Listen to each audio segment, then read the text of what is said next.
Hello, I'm Kira Allmann. I'm a postdoctoral research fellow in media law and policy at the University of Oxford, where I study digital inequality from the ground up. I'm broadly interested in the messy ways that local spaces, places, and identities are entwined with technology and the digital world. I think that looking at the local within the digital offers an important approach to digital methods and objects of study in at least two big ways. First, it helps to challenge some of the most powerful universalizing and homogenizing mythologies of the internet that still dominate a lot of academic work and especially public policy around the internet. Relatedly, in understanding the particularities of place that are salient to our digital experiences, we can better contextualize those experiences and the power dynamics that structure them. Second, the local is a dynamic domain of experimentation in which we can see otherwise invisible impacts of technology on people in their everyday lives. The local is also a domain in which alternative futures are imagined and tested. In this talk, I'm going to introduce some very new thinking I've been doing around technology and power based on the research I've done on digital inequality over the last couple of years. From a policy perspective, digital inequality is often discussed as a question of digital inclusion. How do we get and keep more people online at a time when being online has become an essential part of everyday life? Digital inclusion tends to focus on two things: access to internet connectivity and devices, and digital literacy, meaning developing the skills needed to make use of technology and understand how it works and what it does for us. It's hard not to think about digital literacy when you're talking about digital equality, which is the term I actually prefer over digital inclusion. Unquestionably, digital equality should encompass functional competencies in using technology and also understanding the digital world, and that's primarily a question of education. But I don't necessarily mean formal education.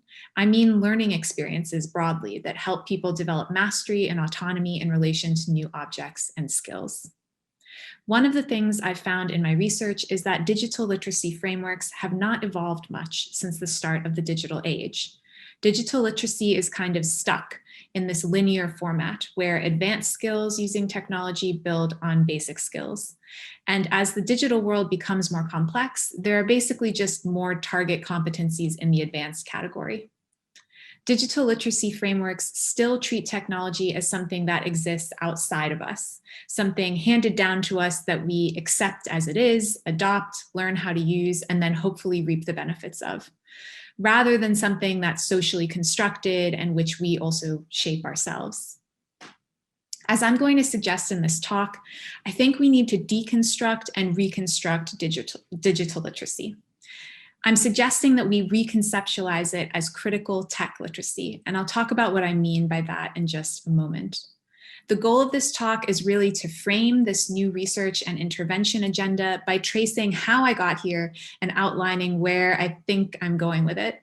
And as you probably know, this series of talks will be accompanied by several interactive workshops, and I encourage you to join me for the workshop part of this talk, because that's where I'll be asking for your input and feedback on what I've presented here, as well as testing out some of the interventions that I have in mind. So here we go. This is an introduction to what I'm calling critical tech literacy.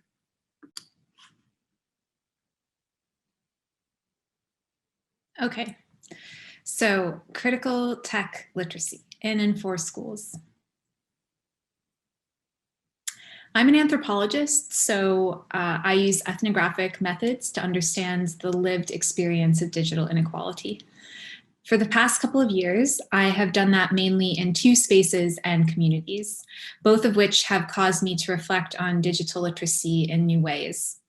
So first, the Oxfordshire Digital Inclusion Project is a knowledge exchange project with the Oxfordshire County Council Libraries, where I studied how libraries are bridging the digital divide in the local community, providing digital help to people with limited or no computer literacy or access. Although it wasn't necessarily a central finding from that study, what I heard and saw is that digital exclusion cuts across all demographics. So this reinforces what some scholars and practitioners have identified as the sliding scale of digital exclusion. Second, I've also looked at the experiences of rural digital exclusion, which just happened to involve speaking to people who were parents and teachers at rural schools and who interacted with the education system. Many rural schools are in desperate need of connectivity and devices just to catch up to schools in metropolitan areas. And this means that they basically take what they can get in terms of free connections and devices, and that may be from telecom companies, local cooperatives, or internet companies like Google. All of these conversations and this research background broadly got me thinking a lot more about children as kind of a demographic group in terms of digital literacy issues. There's this kind of powerful assumption in digital inclusion policy that exclusion is a problem of age. So older people are less likely to be digital technology users, and that's largely because they don't see the value of the digital world in their lives. Now, that's a valid observation. There are many studies to back this up, but it doesn't necessarily capture the real complexity of digital exclusion, which intersects with other kinds of geographic, political, linguistic, racial, and socioeconomic exclusion, for instance.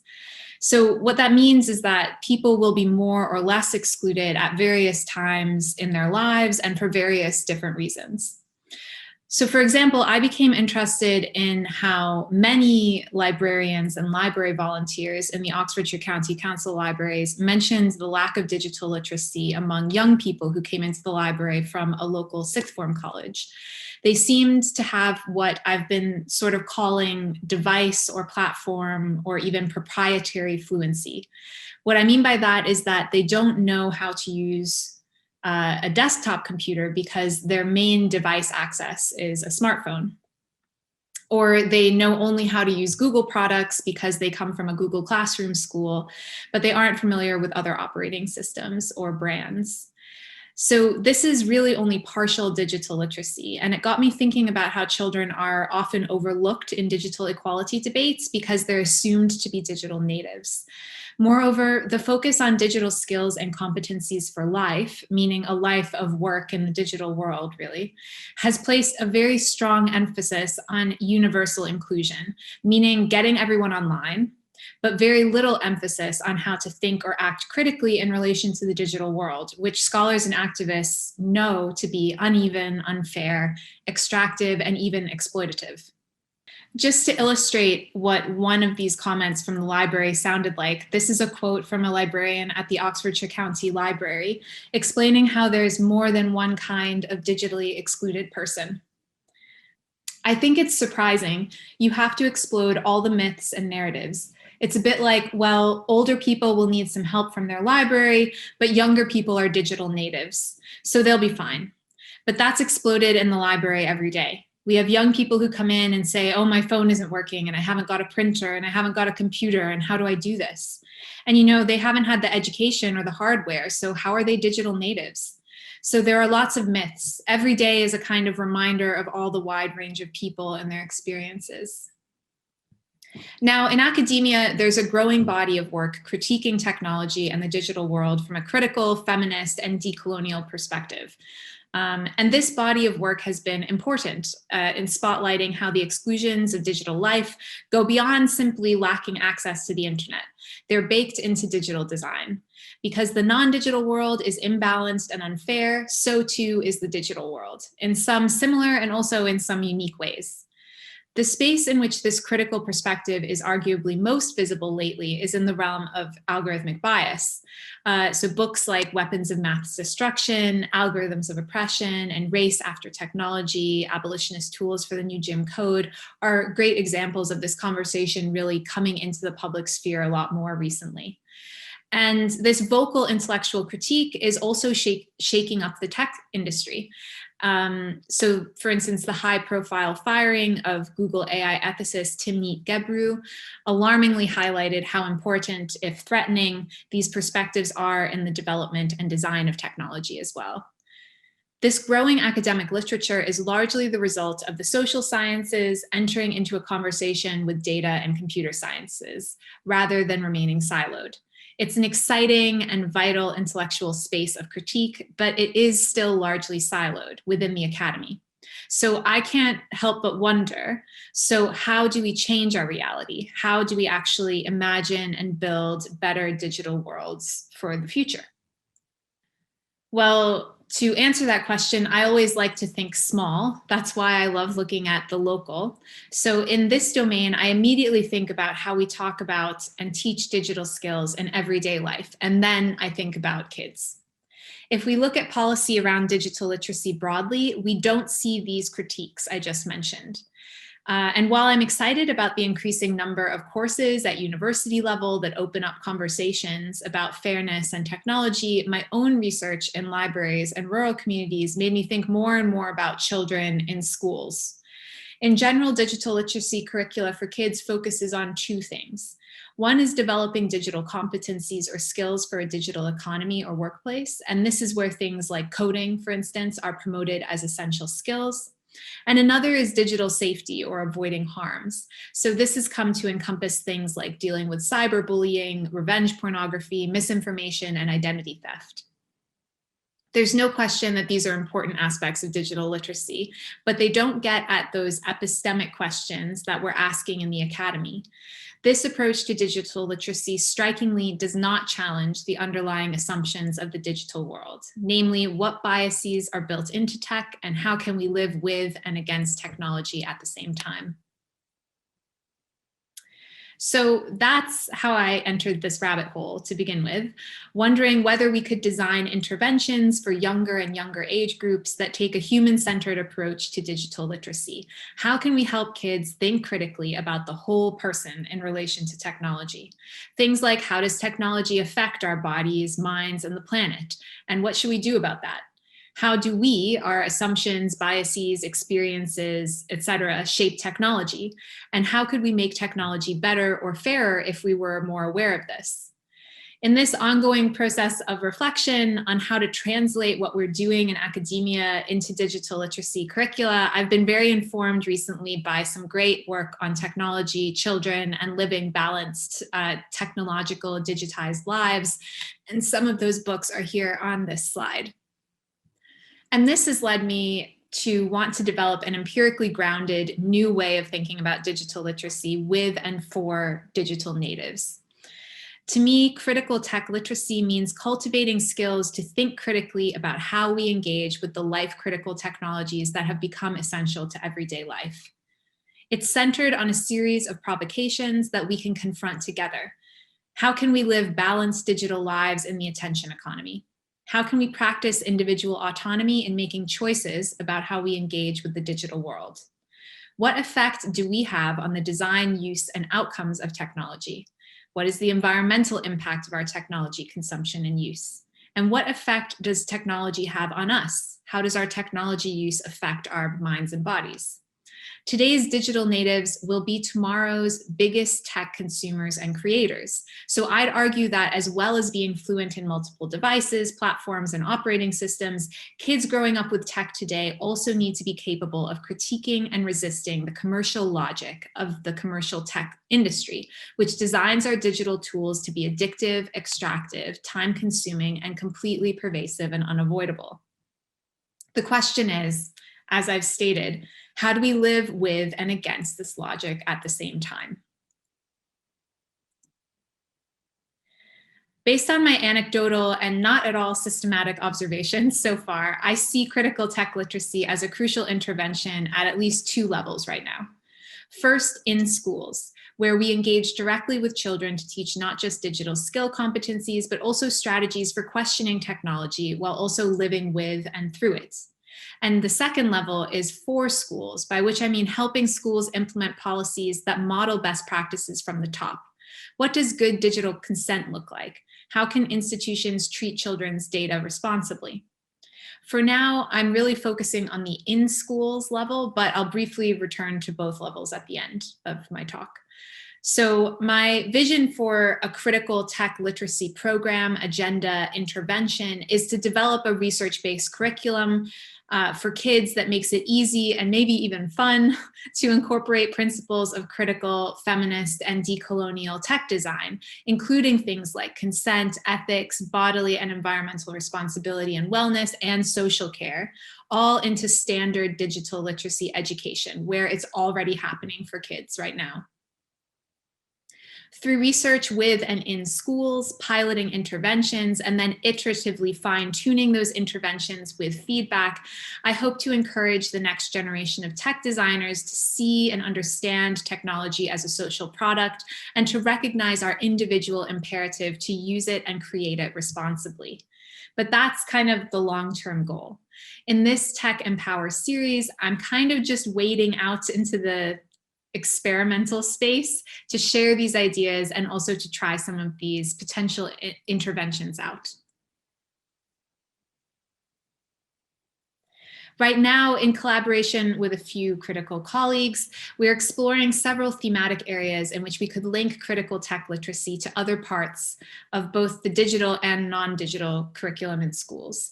These include what you see on this slide, and the first interventions we're developing will be around technology and the natural environment and embodied experiences of technology, and with that, physical well-being.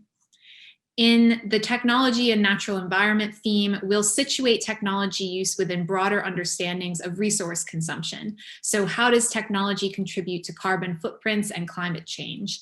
What are the material supply chains that make technology possible? And who benefits and suffers as a result of both technology manufacture and disposal?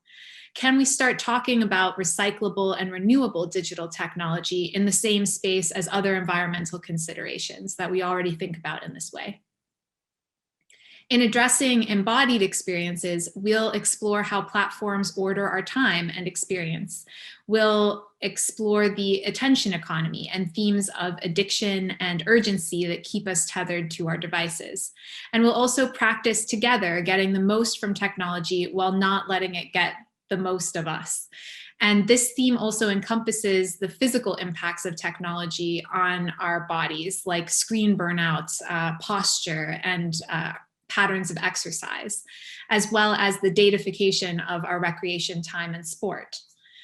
So eventually we'll kind of get to these other themes as well that are on this slide, and I'll bring them up in the workshop. But I'd also like to point out that this is definitely a growing zone of engagement. So I'm not the only person working on this. And some groups, like for instance, Common Sense Education in the US, are already developing interventions for kids around algorithmic bias, for instance. So I think there's a lot of opportunity to not necessarily reinvent the wheel, but bring best practice together under this umbrella and figure out how we can trial it in meaningful settings for students. As I mentioned before, I see critical tech literacy as a research-based set of interventions, meaning that I have some research questions I'd like to ask and develop alongside practical engagement strategies for working with school-age children.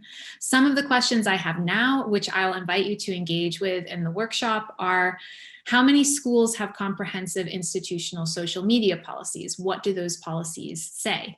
How do kids themselves understand and think about their data trails and digital footprints? And if kids could design awareness campaigns around these themes, what would those campaigns say and look like? What are best practices, maybe pedagogical practices, for talking about these themes with children? This is all kind of new space for me, so I very much welcome input on them. And just to wrap up, I'd like to close by kind of restating my main motivation for unpacking how we do digital literacy right now. As I mentioned before, today's children will be tomorrow's biggest tech users, data consumers, producers, and technology designers. So we really can't wait until the university stage, where all of these critical conversations are happening right now, to address the issue of digital skills and digital literacy. We need to be able to go beyond just pure digital competencies and dealing with digital harms at a much earlier age. And the whole point of developing this research and impact agenda is really to build on and amplify the great work that's happening in the academy on this, and to answer the question, okay, so how do we actually do this in practice and in policy? And I personally think that we can do it together. So I very much look forward to seeing you for the Tech Empower workshop on critical tech literacy. Thanks very much.